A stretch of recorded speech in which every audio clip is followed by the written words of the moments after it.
Hello everyone, welcome to divine education. जैसे कि आपको पता है कि ये जो हिजाब वाला मैटर है, ये फरवरी के फर्स्ट वीक में बहुत ज़्यादा ट्रेंडिंग पे था। ये एक बहुत ही बड़ा मुद्दा था अपने इंडिया में। इस मुद्दे पे कर्नाटका हाईकोर्ट ने अपना फाइनल सुनवाई दे दिया है। आइए जानते हैं कि क्या सुनवाई दिया है, क्या वर्डिक्ट दिया है। यहां आप देख सकते हैं, ये एनडीटीवी का आर्टिकल है। यहां पे साफ साफ जो है कर्नाटका हाईकोर्ट ने कह दिया है कि रिलीजियस प्रैक्टिस के लिए इस चीज को नहीं पहना जा सकता है। क्यों नहीं पहना जा सकता है? इसलिए नहीं पहना जा सकता है क्योंकि इसका जो पेटिशनर था, है ना, जिन लड़कियों को हिजाब पहनने से बैन कर दिया था, है ना, जिन लड़कियों को हिजाब पहनने से बैन कर दिया था, वो लड़कियां गई थी कहां पे? High court. यानी वो कौन थे? जो केस करते हैं उसको पेटिशनर बोलते हैं, है ना। ये पेटिशनर जो है, इनका जो वकील था, ये चीज प्रूफ नहीं कर पाया कि इस्लाम में हिजाब पहनने से जो अगर कोई जाता है तो वो एसेंशियल है, वो जरूरी है। ये आप देख सकते हैं कि जब स्कूल में ये कहा गया, जब कॉलेज में ये कहा गया कि आपको हिजाब नहीं पहनना है क्योंकि स्कूल जो है ये एक यूनिफॉर्म पे चलती है ना, ये एक यूनिफॉर्म पे चलती है। तो ये जितनी भी बच्चियां आप देख रहे हो, इन्होंने कहा कि नहीं, हम तो हिजाब पहनेंगे, ये हमारा धर्म है। ठीक है। अब इसके जो अपोजिट जो भी धर्म है ना, उन्होंने भी अपना रिलीजियस गारमेंट पहनना शुरू किया, ये बोल के कि ये भी हमारा धर्म है। और यहीं से ये क्लैश होना स्टार्ट हो गया। होप आपको मुद्दा समझ आ गया होगा। उसके बाद ये जो बच्चियां आपको दिख रही है ना, ये समुदाय के लोग जो है कोर्ट में जाते हैं, है ना। और कोर्ट में आप जानते हैं कि फैसला तो तुरंत आता नहीं है, टाइम लगता है ना। आज फाइनल फैसला आ चुका है, हम आपको बिल्कुल बताएंगे, कानूनी रूप से भी बताएंगे। लेकिन आप इस वीडियो पे देख सकते हैं कि कैसे करके ये लोग प्रोटेस्ट कर रहे थे।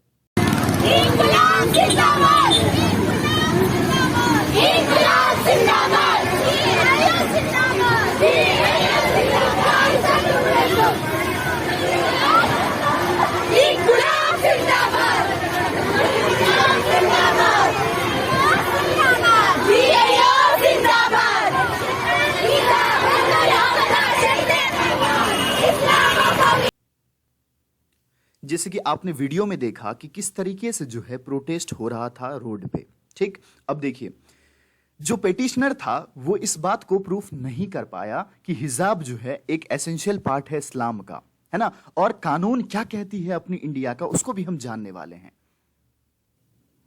देखिए, कानून जो कहता है उसको हम समझने वाले हैं। ये फैसला है, ये जो फैसला आप देख रहे हैं, ये फैसला है, फाइनल फैसला है ये कर्नाटका हाई कोर्ट का। होप जो है ये केस आगे भी जा सकती है सुप्रीम कोर्ट में, लेकिन अभी के लिए जो फैसला है, जो कि ऋतुराज अवस्थी जी जो है यहाँ के चीफ जस्टिस है, इन्होंने कहा है ना, इनका 12 बेंच का एक पैनल बैठा हुआ था, उसमें यह कहा है कि इसमें कुछ रीजनेबल रिस्ट्रिक्शंस है ना।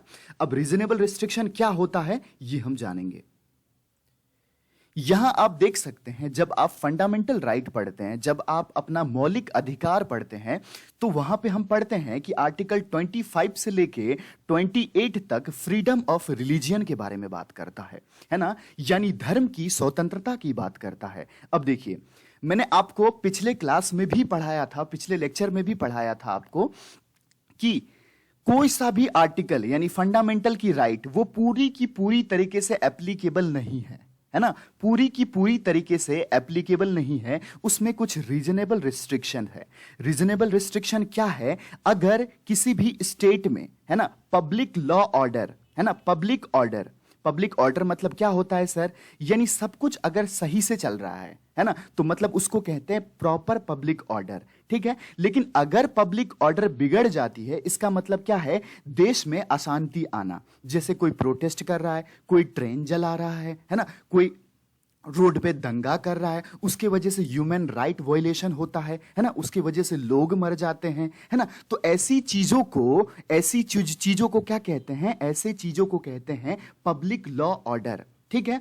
अगर कोई भी आर्टिकल पब्लिक लॉ ऑर्डर को वायलेट करता है, ठीक है, तो इसी आर्टिकल में यह चीज लिखा हुआ है कि उसको रद्द किया जा सकता है। जैसे कि इस्लाम का पार्ट है, मान लीजिए इस्लाम का पार्ट है हिजाब पहनना, है ना, हिजाब पहनना। लेकिन ये हिजाब पहनने से अगर देश में अशांति आ जाती है, जैसे कि आपने वीडियो में देखा, ये चीज क्या है, ये चीज देश के धर्मों के बीच क्लैश पैदा करता है, ये चीज पब्लिक ऑर्डर को बिगाड़ता है, तो फिर इसमें रीजनेबल रिस्ट्रिक्शंस सरकार जो है लगा सकती है ना। यानी आर्टिकल खुद लगा सकता है और सुप्रीम कोर्ट भी ये चीज को कहता है, हाई कोर्ट भी इस चीज को कहता है। देखिए, शुरू से लेके अंत तक जो है इसका क्या हुआ है, एक शॉर्ट एनालिसिस हम कर लेते हैं। देखिए, 28 दिसंबर को क्या होता है, एक पीयू कॉलेज में जो है परमिशन डिनाई कर देता है ना, हिजाब पहनने से। उसके बाद क्या होता है, 6 लड़कियों को उडीपी कॉलेज में भी जो है डिनाई कर दिया जाता है, ठीक है।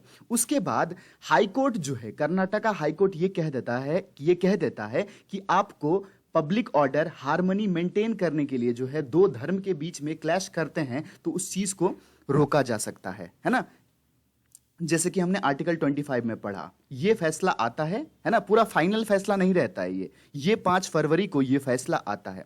उसके बाद 8 फरवरी को जो है क्या होता है कि जो हिजाब पहनने वाले बच्चे हैं वो एक ग्रुप में बैठ जाते हैं, और जो नहीं पहनने वाले बच्चे हैं, जो दूसरे रिलीजियस में हैं, वो दूसरे ग्रुप में बैठ जाते हैं। तो बीच में क्या होता है, क्लैश होता है, ठीक है, क्लैश होता है ना। अब आगे देखते हैं। देखिए, 8 फरवरी को क्या होता है, 8 फरवरी को जो है 3 दिन की हॉलीडे डिक्लेयर कर दी जाती है। क्यों? क्योंकि स्कूल कॉलेज में आपने देखा होगा कि वीडियो बहुत जबरदस्त वायरल हो रहा है ना।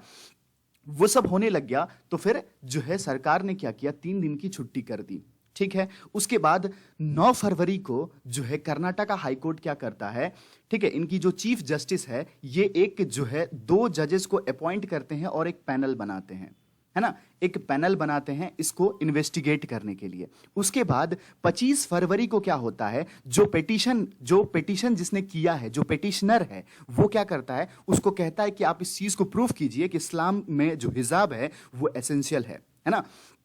वो प्रूफ नहीं कर पाता है और अपना जो संविधान कहता है, जैसे कि मैंने आपको बताया है ना, आर्टिकल 25 की रीजनेबल रिस्ट्रिक्शन, यानी पब्लिक लॉ ऑर्डर मेंटेन होना चाहिए, वो देश की सबसे बड़ी प्रायोरिटी होती है। उसके बाद फाइनल रिजल्ट आ जाता है कि हिजाब क्या है, एसेंशियल नहीं है, नहीं पहना जाएगा कोई सा भी रिलीजियस गारमेंट, ठीक है। उसके बाद जो है आज ये सेक्शन 144 ये लगा दिया गया है कि इस चीज के लिए अपोजिट धर्म वाले जो है खुशी ना मनाएं, इससे देश की लॉ पब्लिक ऑर्डर फिर से बिगड़ सकती है ना।